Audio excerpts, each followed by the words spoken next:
السلام عليكم ورحمة الله وبركاته. الحمد لله رب العالمين والصلاة والسلام على سيد المرسلين وعلى آله وصحبه أجمعين. আল্লাহ সুবহানাহু ওয়া তাআলার মহান দরবারে লাখ শুকরিয়া জ্ঞাপন করছি, যিনি আমাদেরকে দ্বিতীয় মুক্তিযুদ্ধের এক মাস পূর্তি উপলক্ষে কিছু কথা বলার জন্য এবং শোনার জন্য তৌফিক এনায়েত করেছেন। এজন্য বলি আলহামদুলিল্লাহ। বাংলাদেশে যখন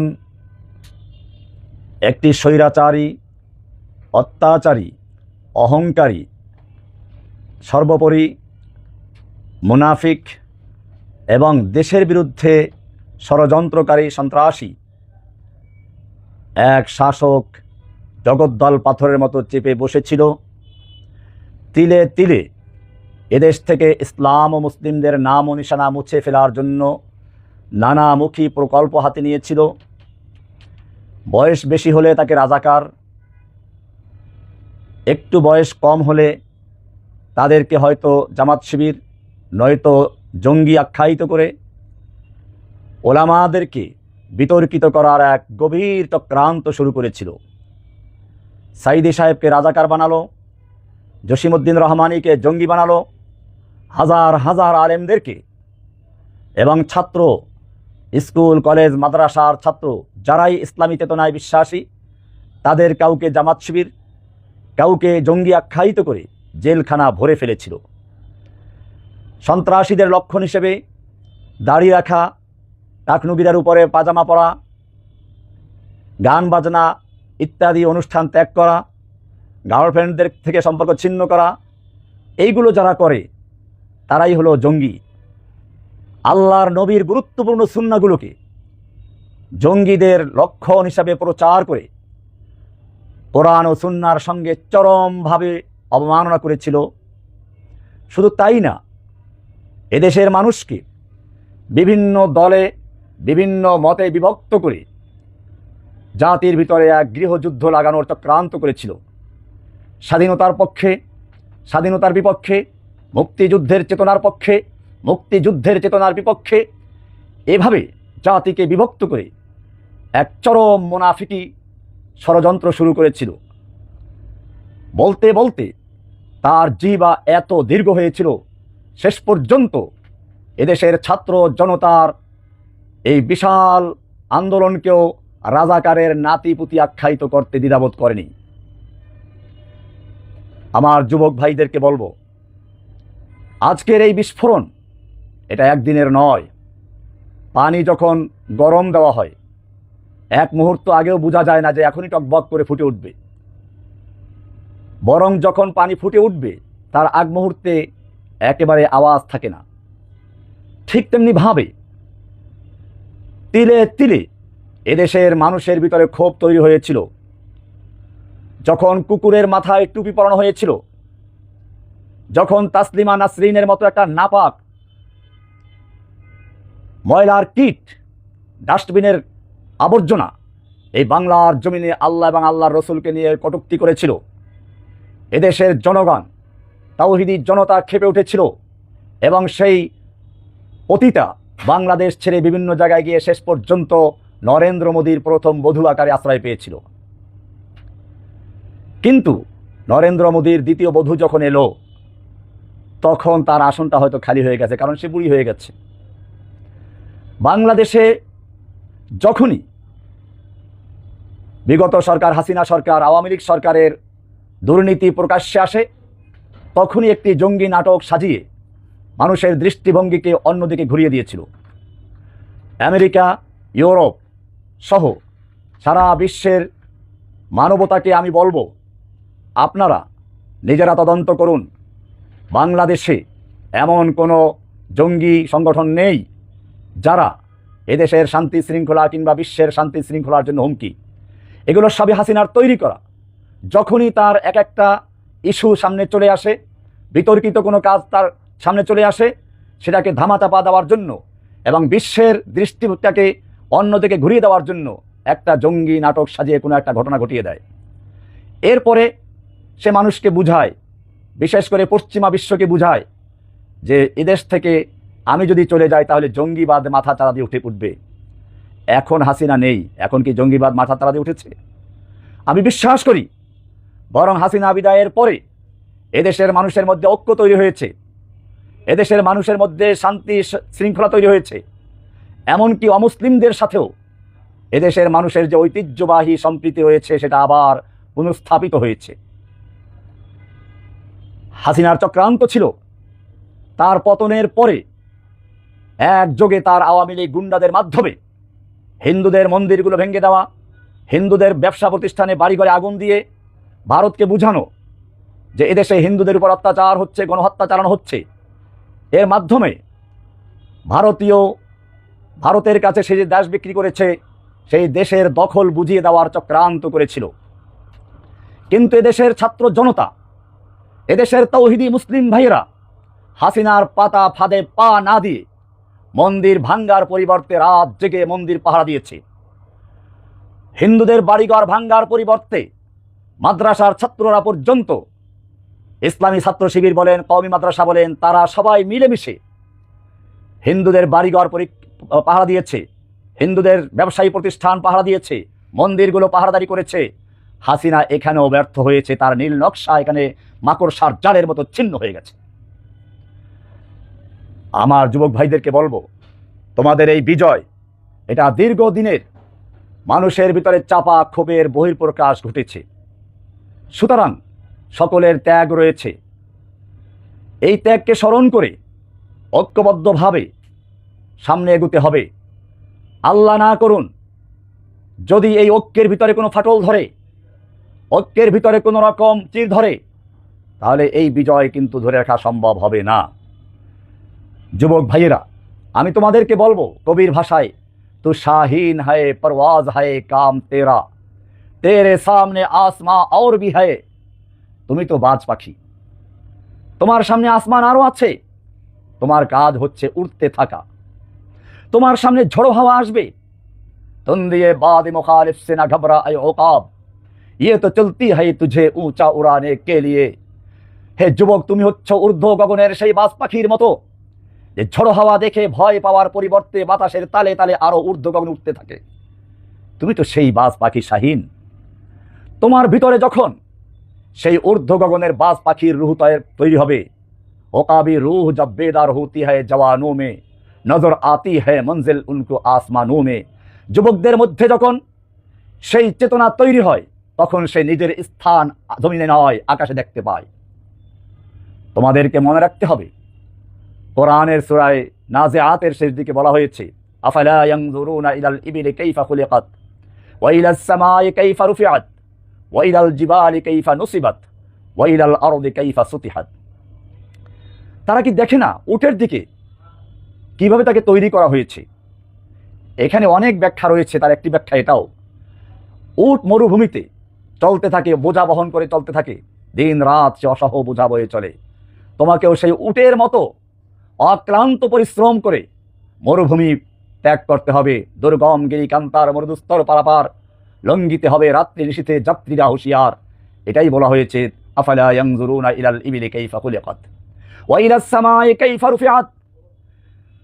তোমরা কি দেখো না আকাশের দিকে? তারা কি দেখে না আকাশের দিকে কিভাবে আকাশকে উঁচু করা হয়েছে? তার মানে আকাশের মতো উঁচু হবে তোমার চিন্তা চেতনা, সংকীর্ণ কোনো চিন্তা চেতনা নিয়ে আগানো যাবে না। ওয়া ইলাল জিবালি কাইফা নুসিবাত, পাহাড়ের দিকে তাকায় না কিভাবে পাহাড়কে স্থাপিত করা হয়েছে? তার মানে পাহাড়ের মতো সুদৃঢ় চেতনা নিয়ে তোমাকে স্থির থাকতে হবে, অটল থাকতে হবে, যত বাধাই আসুক না কেন। বিশ্ব যদি চলে যায় টলিতে টলিতে, আমি শুধু একাই রব কর্তব্য সাধিতে। এভাবে তোমাকে দায়িত্ব নিয়ে ময়দানে একা হলেও থাকতে হবে, কোনো বাতিলের সামনে মাথা নত করা যাবে না। ওয়া ইলাল আরদি কাইফা সুতিহাত, তারা কি দেখে না জমিনের দিকে কিভাবে বিছানো হয়েছে জমিনকে? তার মানে জমিনের মতো পৃথিবীর মতো প্রশস্ত হৃদয় নিয়ে তোমাকে এগিয়ে যেতে হবে, সংকীর্ণ কোনো হৃদয়ের স্থান তোমার ভিতরে থাকবে না। হে আমার যুবক ভাইয়েরা, আমি তোমাদের ধন্যবাদ জানাই যখন বাংলাদেশের জনগণ এই জালিমের অত্যাচারে, নির্যাতনে, নিপীড়নে দিশেহারা হয়ে কোনো কাণ্ডারির তালাশে ছিল। কোরআনের ভাষায় বলা হচ্ছে, ওয়ামা লাকুম লা তুকাতিলুনা ফি সাবিলিল্লাহি ওয়াল মুস্তাদআফিনা মিনার রিজালি ওয়ান নিসাই ওয়াল বিলদান الذين يقولون ربنا أخرجنا من هذه القرية الظالم أهلها واجعل لنا من لدنك وليا واجعل لنا من لدنك نصيرا। কোরআনের ভাষায় বলা হচ্ছে, তোমাদের কি হলো? তোমরা কেন সংগ্রাম করছো না, লড়াই করছো না ওই সমস্ত লোকের মুক্তির জন্য? সেই অসহায় নারী, পুরুষ, শিশু, বৃদ্ধ লোকেরা যারা ফরিয়াদ করে বলছে, রব্বানা আখরিজনা মিন হাযিহিল ক্বরিয়াতি যালিমা আহলুহা, হে আমাদের রব, তুমি আমাদেরকে এই জালিম অধ্যুষিত হাসিনার জুলুম, অত্যাচার, নির্যাতন, নিপীড়ন থেকে আমাদেরকে মুক্ত করো। ওয়াজআল লানা মিন লাদুনকা ওয়ালিয়া, তুমি তোমার পক্ষ থেকে আমাদের জন্য একজন ন্যায়নিষ্ঠবান নেতা দান করো। ওয়াজআল লানা মিন লাদুনকা নাসীরা, আমাদেরকে দাও সাহায্যকারী, এই হাসিনার জুলুমের থেকে মুক্তি দান করো। আমাদেরকে ছাত্রলীগের নির্যাতন, নিপীড়ন থেকে মুক্ত দান করো। আমাদেরকে এই গরুচোর, সন্ত্রাসী, লুটেরা, ধর্ষক, এরকম জালিমদের হাত থেকে আমাদের রক্ষা করো। সেই মুহূর্তে তোমরা এগিয়ে এসেছিলে সেই আল্লাহর কোরআনের ভাষায় ওলি এবং নাসির হয়ে, সাহায্যকারী হয়ে। সাবাস তোমাদের, ধন্যবাদ তোমাদেরকে। আমি তোমাদের বলবো, তোমাদের এই চেতনা, তোমাদের এই বিজয় স্থায়ী হোক, তোমাদের ধন্যবাদ। আমি ধন্যবাদ জানাই আজকের এই মাস প্রতিতে বাংলাদেশের সেনাবাহিনীকে, যারা সময় মতো ভূমিকা নিয়েছিল, সেই পুলিশের মতো পেটুয়া বাহিনীর ভূমিকা পালন না করে এদেশের জনগণের পক্ষে দাঁড়িয়েছিল এবং তাদের ভাবমূর্তি এদেশের ভিতরে যেরকম আরও উজ্জ্বল হয়েছে, বিশ্বব্যাপী তারা সমাদৃত হয়েছে, বিশ্বব্যাপী তাদের ভাবমূর্তি আর উজ্জ্বল হয়েছে। ধন্যবাদ জানাই সেই সেনাবাহিনীর জওয়ানদেরকে, যারা জালিমের পাশে না থেকে মাজলুমদের পাশে দাঁড়িয়েছে।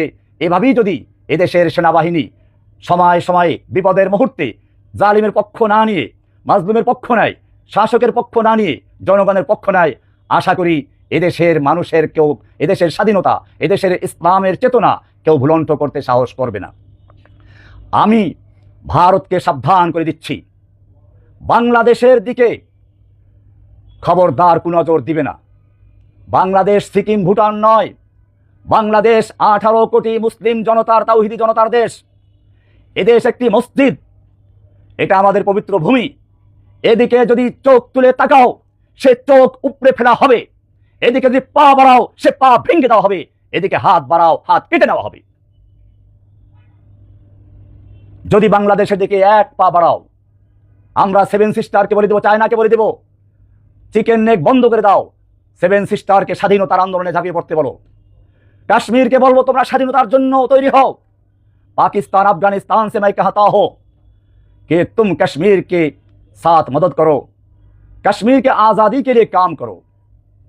আমরা পশ্চিমবঙ্গের মমতা ব্যানার্জিকে বলবো, আপনি বাংলাকে মোদির রাজত্বের থেকে মুক্ত করে স্বাধীনতা ঘোষণা করুন। এভাবে ভারতের প্রত্যেকটা প্রদেশ, খালিস্তিনি সেই শিখদেরকে বলবো, তোমাদের সময় এসেছে, এখনই তোমরা স্বাধীনতার ডাক দাও। সারা অঞ্চল থেকে এই হিন্দুত্ববাদী আন্দোলনকে ধ্বংস করে দিয়ে, ভারতকে টুকরো টুকরো করে দিয়ে, ইনশাআল্লাহ এই তাওহীদি জনতা দিল্লির মসনদ পর্যন্ত আবার দখল করবে। সুতরাং আমি ভারতকে বলবো, বাংলাদেশকে নিয়ে বাড়াবাড়ি করো না, জসিমউদ্দিন রহমানিকে নিয়ে বাড়াবাড়ি করো না। জসিমউদ্দিন রহমানি কোনো জঙ্গি নয়, তোমরা তাকে জঙ্গি বানিয়েছ। তওবা করো, হাসিনার থেকে দূরে থাকো, নতুবা হাসিনা নিজেও পচেছে, তোমাদেরকে পচাবে। হাসিনা নিজেও পচেছে, মুক্তিযোদ্ধাদেরকেও পচিয়েছে বাংলাদেশে। আজকে মুক্তিযোদ্ধাদের নাম শুনলে মানুষের সেই আগের শ্রদ্ধা নেই। কে পচালো? হাসিনা পচিয়েছে। বঙ্গবন্ধুর নাম হাসিনা পচিয়েছে। এখন বঙ্গবন্ধু একটা হাস্যকর বিষয়, শেখ মুজিবের মূর্তির গলায় রশি লাগিয়ে ক্রেন দিয়ে টেনে ফেলে দিয়েছে। এত চরম অবমাননা হাসিনার কারণে হয়েছে। তাই ভারতকে বলবো, হাসিনাকে নিয়ে আর নাচানাচি করো না। হাসিনাকে নিয়ে যত নাচানাচি করবে, বিশ্বে তোমার ভাবমূর্তি ততই নষ্ট হবে। এদেশের জনগণ কোনো অন্যায়ের সামনে মাথা নত করে না। অন্যায় যারা করে এবং অন্যায়কে যারা প্রশ্রয় দেয়, তাদের অপরাধ একই। সুতরাং ভারতকে আমরা বলবো, তোমরা অন্যায়ভাবে এই জালিম শাহীর আর সমর্থন করো না।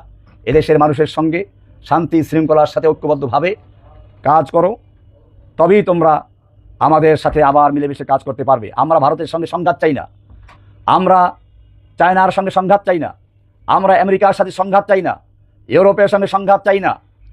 আমরা এদেশের শান্তিপ্রিয় মুসলিম দেশ, আমরা ইসলাম চর্চা করতে চাই, ইসলামের বিজয় চাই, কিন্তু কারো সাথে সংঘাতে জড়াতে চাই না। কিন্তু যদি আমাদেরকে চ্যালেঞ্জ করা হয়, আমাদের প্রতি যদি অবজ্ঞা করা হয়, আমাদের দেশে যদি বিশৃঙ্খলা সৃষ্টি করা হয়, তাহলে এদেশের তাওহিদি জনতা যেভাবে হাসিনার বিরুদ্ধে ফুঁসে উঠেছে, ঠিক সেভাবেই বাংলাদেশের স্বাধীনতা রক্ষার জন্য, বাংলাদেশের ইসলামকে রক্ষা করার জন্য এদেশের তৌহিদি জনতা ঐক্যবদ্ধভাবে মাঠে নেমে তোমাদের মোকাবেলা করবে। এবং সেদিন বেশি দূরে নয়, যেদিন তোমাদের দেশকেও টুকরো টুকরো করে দিল্লির শাহী মসজিদে আবার তাওহিদের পতাকা পথ করে উঠবে। আমি বর্তমান সরকারকে বলবো, এই সরকার অনেক ত্যাগ তিতিক্ষার মাধ্যমে এসেছে, দেশ নতুন করে স্বাধীন হয়েছে। সুতরাং হাসিনার তৈরি করা কাটা ছেঁড়া সংবিধান পরিবাদ দিয়ে একটা সম্পূর্ণ বাংলাদেশের মুসলিমদের চেতনার সাথে মিল রেখে নতুন করে একটি সংবিধান তৈরি করা। 2, একটি জাতীয় সঙ্গীত, এদেশের জাতীয় কবি মুসলমান, যেই লোকটা, যেই কবি বাংলাদেশের স্বাধীনতাকে মেনে নেয়নি, ঢাকা বিশ্ববিদ্যালয়কে হওয়ার বাধা সৃষ্টি করেছিল, সেই কবির গান বাংলাদেশের জাতীয় সঙ্গীত হতে পারে না। আমি তাওহিদি জনতাকে বলবো, আপনারা এই দেশ স্বাধীনতায় যাদের ভূমিকা আছে সোচ্চার হন এবং এই বাংলাদেশ বিরোধী এবং শিখ বাংলাদেশের বিশ্ববিদ্যালয় বিরোধী, ঢাকা বিশ্ববিদ্যালয়ের সেই বিরোধিতাকারী রবীন্দ্রনাথের সঙ্গীত বাদ দিয়ে জাতীয় কবি কাজী নজরুল ইসলামের কবিতাকে, অথবা নিজেরা সুন্দর করে নতুন প্রজন্মের যারা কবি আছে তারা এদেশের জাতীয় মুসলিমদের সাথে চেতনার সাথে সম্পর্ক রেখে একটা সুন্দর নতুন জাতীয় সঙ্গীত তৈরি করে সেটাকে এদেশের জাতীয় সঙ্গীত হিসাবে ঘোষণা করার জন্য আমি দাবি জানাচ্ছি। 3, হাসিনার সময় বিভিন্ন আইন তৈরি করে এদেশের মুসলিম জনতাকে দাবিয়ে রাখার চেষ্টা করা হয়েছিল। 57 ধারার আইন, সন্ত্রাস বিরোধী আইন, আইসিটি আইন, বিভিন্ন আইন করে এই কালো আইনের মাধ্যমে যেই তার বিরুদ্ধে কিংবা ইসলামের পক্ষে কথা বলেছে তাদেরকে সন্ত্রাসী বানিয়ে গুম খুন করে প্রতিশোধ নিয়েছে। এই সব কালো আইনগুলো বাতিল করা হোক। হাসিনা আমলে যে সমস্ত মুসলিম ওলামায়ে কেরামদেরকে, নেতৃবৃন্দকে, কর্মীদেরকে বন্দী করা হয়েছে, এখনও যারা বিনা বিচারে জেলখানায় পড়ে আছে, সমস্ত মামলাগুলো প্রত্যাহার করে তাদেরকে বের করে বাংলাদেশের সেনাবাহিনীতে, পুলিশে ভর্তি করাবার জন্য আমি জোর দাবি জানাচ্ছি।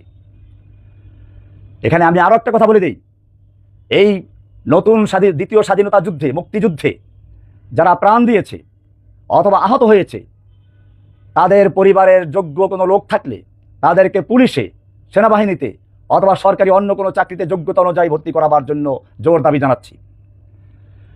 এবং যারা আহত হয়ে বিভিন্ন হাসপাতালে রয়েছে, কারো চক্ষু চলে গেছে, কারো হাত চলে গেছে, কারো পা চলে গেছে, এদের প্রত্যেকের সুচিকিৎসার ব্যবস্থা করা এবং তাদের পরিবারকে ক্ষতিপূরণ দেওয়া। সাথে সাথে যেই পুলিশগুলো নেচে নেচে আনন্দ করে, উৎসবে করে এই ছাত্র জনতার বুকে গুলি করেছে, হেলিকপ্টার থেকে, গানশিপ থেকে, এরকমভাবে ট্যাঙ্কের ভিতরে বসে অথবা রাস্তায় দাঁড়িয়ে এই পুলিশগুলোকে খুঁজে খুঁজে বের করে তারা যেভাবে জনগণের সামনে দিবালোকে গুলি চালিয়েছে, ওদেরকে ধরে এনে জেলখানার কোনো অন্ধকুঠিতে নয়, ওদেরকেও রাজপথে এনে লক্ষ লক্ষ জনতার সামনে এনে ব্রাশ ফায়ার করে ওদের হাড্ডি গুটি বাতাসে উড়িয়ে দাও। ওদের জন্য কোনো ক্ষমা নেই। সাধারণ মানুষ যারা হয়তো না বুঝে আওয়ামী লীগের রাজনীতির সঙ্গে যুক্ত হয়েছিল তাদের ক্ষমা করা যেতে পারে, কিন্তু যারা আমার নিরস্ত্র ছাত্র ভাইদের বুকে গুলি চালিয়েছে, শিশুদের বুকে গুলি চালিয়েছে, আবু সাঈদের সম্প্রসারিত হাতের খালি হাতে থাকা সেই ব্যক্তির বুকে গুলি চালিয়েছে, এদের সঙ্গে যারা সহযোগিতা করেছে, এদের নির্দেশ দাতা যারা, উস্কানিদাতা যারা, এদের জন্য ক্ষমা নয়। এদেরকে ধরে এনে জনসমক্ষে বিচার করে এবং জনসমক্ষে এদের বিচারের রায় কার্যকর করার জন্য আমি জোর দাবি জানাচ্ছি। 4, জাতির পিতা নাম দিয়ে আর এক স্বৈর শাসককে জাতির পিতা বানিয়ে বিভিন্ন জায়গায় মূর্তি তৈরি করা হয়েছিল, বিভিন্ন স্থাপনার নাম দেওয়া হয়েছিল। সব জায়গা থেকে মূর্তিগুলোকে সরিয়ে দিয়ে তার জায়গায় বঙ্গবন্ধু নয়, জাতির পিতা ইব্রাহিম আলাইহিস সালামের নাম অনুসারে সমস্ত স্থাপনাগুলোর নামকরণ করা হোক। যত জায়গায় জাতির পিতা রয়েছে সেখানে জাতির পিতার জায়গায় সেই স্বৈরাচারী বঙ্গবন্ধুর নাম বাদ দিয়ে সেখানে ইব্রাহিম আলাইহিস সালামের নাম পুনঃস্থাপিত করা হোক। এমনিভাবে বর্তমানে সরকারি চাকরিতে অনেক পদ খালি রয়েছে। কওমি মাদ্রাসার ছাত্ররাও এই আন্দোলনে ব্যাপকভাবে অংশগ্রহণ করেছে, আহত হয়েছে, নিহত হয়েছে। তাই আমার জোর দাবি থাকবে তাদের এই ত্যাগকে মূল্যায়ন করে তাদের মধ্যে যারা যেভাবে যোগ্য, বিভিন্ন স্কুল কলেজে শিক্ষক হিসাবে নিয়োগ দেওয়া, যারা প্রশাসনে ঢুকতে চায়, পুলিশে যেতে চায়, সেনাবাহিনী যেতে চায়, তাদেরকে সেখানে সুযোগ করে দেওয়া। বিশেষ করে এদেশের যে শিক্ষাগুলোকে, শিক্ষা ব্যবস্থাকে এমনভাবে সাজানো হয়েছিল যে ইসলাম এর সাথে যেন বিদ্বেষ তৈরি হয়, তার মোকাবেলা করার জন্য আমি বলবো স্কুল কলেজ ইউনিভার্সিটি থেকে প্রাইমারি শুরু করে ইউনিভার্সিটি পর্যন্ত সব জায়গায় ধর্মীয় শিক্ষকের পদে কওমি মাদ্রাসার ওলামায়ে কেরামদেরকে বসানোর জন্য জোর অনুরোধ জানাচ্ছি। আলিয়া বা অন্য অন্য মাদ্রাসার ছাত্র আলেম যারা, তাদেরকেও প্রশাসনের বিভিন্ন যোগ্য জায়গায় স্থান করে দেওয়ার জন্য আমি জোর দাবি জানাচ্ছি। এমনিভাবে আজকে মিডিয়াগুলো সবই বামপন্থী এবং রামপন্থী তথা হাসিনাপন্থী লোকদের হাতে। এক্ষেত্রে ইসলামী চেতনায় বিশ্বাসী, বাংলাদেশের স্বাধীনতায় বিশ্বাসী এরকম মিডিয়া তৈরি করা, বিভিন্নভাবে তাদেরকে সাহায্য করা, এটা এই সরকারের জন্য খুবই জরুরি। ইসলামী অর্থনীতি, মুশারাকা, মুদারাবা এসবকে সামনে রেখে জনগণের মধ্যে ক্ষুদ্র ঋণ প্রকল্প চালু করা যায় কিনা, সেক্ষেত্রে যেহেতু আমাদের বর্তমান প্রধান উপদেষ্টা ডক্টর মোহাম্মদ ইউনূস সাহেব সারা বিশ্বে একজন প্রথিতযশা অর্থনীতিবিদ হিসাবে খ্যাত রয়েছেন, আমি তাকে অনুরোধ করব আপনি আরেকটু গবেষণা করুন।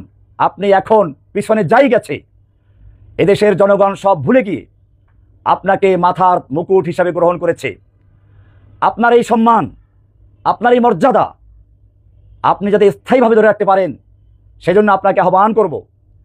আপনি যেহেতু অর্থনীতিতে অত্যন্ত পারদর্শী, আপনি ইসলামের মুশারাকা, মুদারাবা এই সব বিষয়গুলো গবেষণা করে যদি ইসলামী অর্থনীতির কায়দায় সেই গ্রামীণ ব্যাংক বলেন, অর্থাৎ প্রান্তিক মানুষের কাছে আগে যেভাবে সুদভিত্তিক অর্থনীতির চাকা পৌঁছে দিয়েছিলেন, আমি বলবো আপনি যদি আরেকটু চেষ্টা করেন তাহলে আশা করি এদেশের একেবারে গ্রামে গঞ্জে পর্যন্ত আপনার মাধ্যমে ইসলামী অর্থনীতির সেই সুফল ভোগ করতে পারবে দেশের জনগণ। সেটা যদি চালু করতে পারেন, আপনাকে দেশের মানুষ, মুসলিম তৌহিদি জনতা বুকে তুলে নেবে। আপনার অতীতের যে সমস্ত সুদের যে কারবারগুলো রয়েছে সেগুলোকে আমরা ভুলে যাব, আপনার সঙ্গে আমরা সহযোগিতা করব, এটাই আমার শেষ প্রত্যাশা। আল্লাহ তাআলা আপনাকে এবং আপনার সঙ্গে যারা উপদেষ্টা পরিষদ রয়েছে সকলকে এদেশের জন্য, এদেশের তৌহিদি জনতার জন্য, আলেম ওলামাদের কল্যাণের জন্য এবং সর্বোপরি ইসলাম ও মুসলিমের জন্য কাজ করার তৌফিক দান করুন। আমিন। ওয়া সাল্লাল্লাহু তাআলা আলা নবিয়িনা মুহাম্মদ ওয়া আলা আলিহি ওয়া সাহবিহি আজমাইন।